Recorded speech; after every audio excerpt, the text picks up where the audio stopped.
السلام علیکم دوستو، العباس ٹی وی میں خوش آمدید۔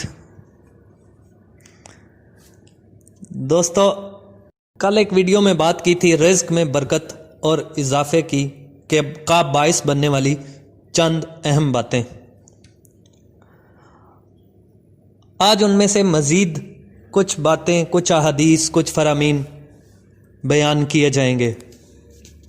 حضرت محمد صلی اللہ علیہ وآلہ وسلم کا فرمان ہے، جو بھی دنیا سے پشت کر کے اللہ کی طرف آئے گا، خدا اس کے مخارج اور رزق کا انتظام فرمائے گا اور اسے ایسی جگہ سے رزق عطا کرے گا جہاں سے وہم و گمان بھی نہ ہو۔ حضرت امام جعفر صادق علیہ السلام فرماتے ہیں، برتنوں کو صاف رکھنا اور گھر کے دروازے کے آگے جھاڑو دینا رزق میں اضافے کا باعث بنتا ہے۔ حضرت امام موسیٰ کاظم علیہ السلام کا فرمان ہے، امانت کو پلٹانا اور سچ بولنا رزق میں اضافہ کرتا ہے، جبکہ امانت میں خیانت کرنا اور جھوٹ بولنا غربت اور نفاق کا ذریعہ ہے۔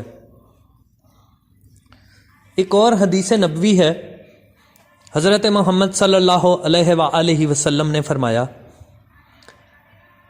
کسی نے خدمت محمد صلی اللہ علیہ وآلہ وسلم میں عرض کیا کہ یا رسول اللہ صلی اللہ علیہ وآلہ وسلم، میں چاہتا ہوں کہ میرے رزق میں اضافہ ہو، تو آپ نے فرمایا، ہمیشہ طہارت کے ساتھ رہو تاکہ تمہارے رزق میں اضافہ ہو۔